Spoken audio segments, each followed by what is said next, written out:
She said it like she was suggesting a new restaurant. Soft smile, tilted head, calm eyes. Let's have an open marriage so I can be with my boss. The air didn't move. I studied her face. No shame, no tremor. Just ambition dressed as honesty. And you? I asked. Oh, you can see whoever you want to. Generous, calculated. I nodded once. Okay. Her relief was immediate. A flicker of victory she couldn't hide. That was the moment something inside me went silent. Not broken, not shattered. Just still. That night, I left the house in the same calm rhythm I always used.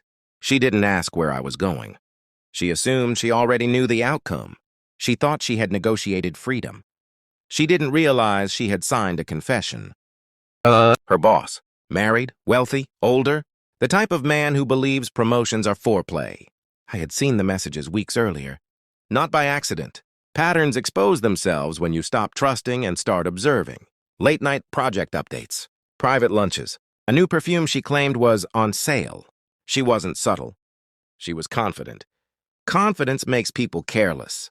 When she proposed the open marriage, she thought she was introducing a modern arrangement. What she was really doing was removing her own alibi. Because now if I investigated, I wouldn't be the jealous husband. I'd be the reasonable one. That's the advantage of staying calm. She mistook my silence for weakness. But silence is where strategy lives. 2 days later, my daughter-in-law called. If you want to join Thanksgiving, come wash the dishes. Laughter in the background, mocking, entitled. My son didn't stop her. Of course he didn't. They believed I needed them, needed their house, needed their approval, needed their table. I looked around my study, at the contracts they had never read, at the accounts they assumed were already theirs. Enjoy, I replied, and I hung up. They thought I was isolated. They didn't realize I was liquid. I began with the company records. Her boss's investments were sloppy, offshore movements disguised as bonuses. My wife's account had grown significantly over the last 6 months. Gifts, transfers, consulting fees. She thought I didn't notice because I never asked. But I had access long before she knew access mattered. I hired a private investigator discreetly, not to confirm the affair. I already knew. I wanted documentation, photos, timestamps, hotel entries. Evidence is not for anger. It's for precision. Meanwhile, I behaved exactly the same. I kissed her forehead in the mornings, asked about her day, cooked dinner. She mistook composure for surrender. One evening, she said, "You're handling this surprisingly well." I smiled faintly. I've always been adaptable. What she didn't know was that I had transferred assets months ago.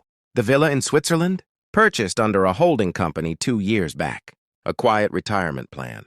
She never read the paperwork I placed in front of her. She trusted comfort more than caution. And my son? He assumed inheritance was automatic. I restructured everything. Charitable foundations. Irrevocable trusts. Timed clauses. They would receive exactly what they deserved. Nothing more. The investigator delivered the file on a Thursday. High-resolution photos. Her hand on his arm. Hotel lobby, elevator, balcony. Intimate proximity without explicit obscenity. But intention was unmistakable. There it was. Not betrayal. Confirmation. That night, she sat across from me at dinner, glowing from a late meeting. I placed the envelope beside her plate. She frowned. "What's this?" "Your freedom," I said.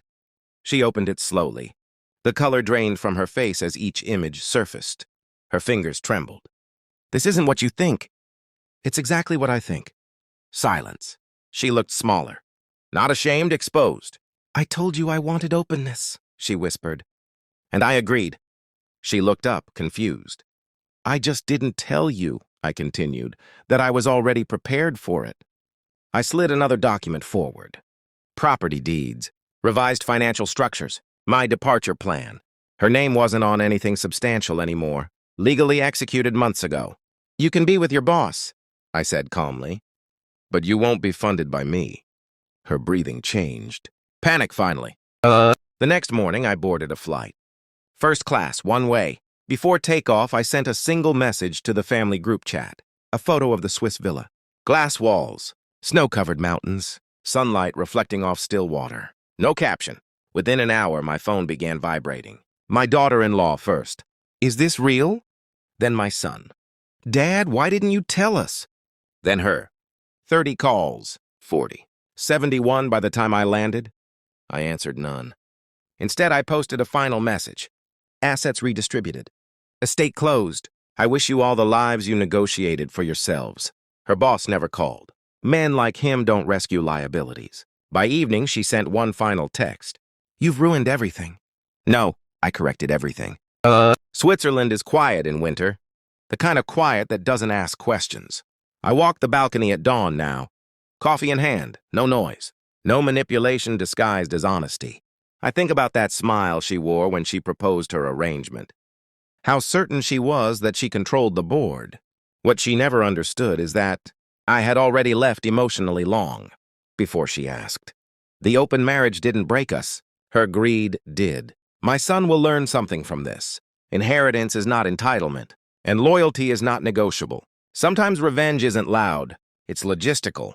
I didn't scream. I didn't beg. I didn't fight. I simply stepped aside and let them fall into the future they designed. My phone doesn't ring anymore. And for the first time in years, neither does my patience.